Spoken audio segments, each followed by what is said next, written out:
Sin goods అంటే ఏదైతే సమాజానికి లేదా ఆరోగ్యానికి హానికరమో వాటినే సిన్ గూడ్స్ అంటాం అనమాట. Alcohol, tobacco, gambling, betting, food products, ఏదైతే ఫుడ్ ప్రోడక్ట్స్ ఎక్కువ షుగర్ కానీ ఫ్యాట్ కంటెంట్ ఉంటాయో వాటన్నిటిని సిన్ గూడ్స్ అంటాం అనమాట. మనకి కూల్ డ్రింక్స్ ఎక్కువ తాగటం వల్ల ఆరోగ్యం పాడే ప్రమాదం ఉంది కాబట్టి వీటిపైన ట్యాక్సులు పెంచేసి ఆ కూల్ డ్రింక్స్ తాగడాన్ని తగ్గించే ప్రయత్నం చేసింది ప్రభుత్వం అనమాట. మనకు తెలుసు 2016లో కేరళ ప్రభుత్వం అప్పట్లో ఫ్యాట్ ట్యాక్స్ అని తీసుకొచ్చింది అనమాట. ఏదైతే ఫ్యాటీ ఈ జంక్ ఫుడ్స్ ఉంటాయో వాటి మీద ఎక్కువ ట్యాక్స్ అనమాట. తర్వాత అదే సంవత్సరం బీహార్లో సమోసా ట్యాక్స్ అని వచ్చిందనమాట. అది కూడా జిఎస్టీ వచ్చిన తర్వాత కలిసిపోయింది. అండ్ యూరోపియన్ యూనియన్లో చాలా దేశాల్లో స్కూల్స్ చుట్టుపక్కల జంక్ ఫుడ్ అమ్మకుండా, అంటే దాదాపు స్కూల్స్ దగ్గర నుంచి 2 కిలోమీటర్స్ పాటు జంక్ ఫుడ్స్ అమ్మకుండా అక్కడ రిస్ట్రిక్షన్స్ ఉన్నాయన్నమాట. ఎందుకంటే చిన్నపిల్లలకి అక్కడ జంక్ ఫుడ్స్ కానీ ఏరేటెడ్ డ్రింక్స్ కానీ ఎక్కువ అందుబాటులో ఉండకుండా చూడటం అనమాట.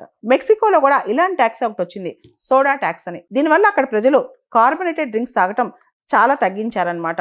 ముఖ్యంగా ఈ ఫ్యాట్ ఫుడ్స్ వల్ల, కార్బొనేటెడ్ డ్రింక్స్ వల్ల డయాబెటీస్, హై బీపీ ఇలాంటివి వచ్చే అవకాశం ఉంది. ముఖ్యంగా భారతదేశం లాంటి దేశాల్లో life style diseases, non communicable diseases అనమాట. డయాబెటీస్ కావచ్చు, హై బీపీ కావచ్చు, ఒబెసిటీ కావచ్చు, ఇవన్నీ కూడా సైలెంట్ ఎపిడమిక్స్ అంటున్నారనమాట.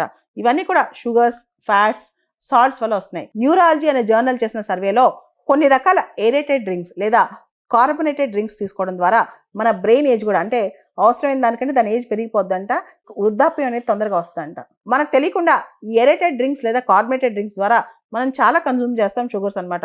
దాన్ని తగ్గించడానికే గవర్నమెంట్ వీటిని సిన్ గూడ్స్లో జాయిన్ చేసిందనమాట.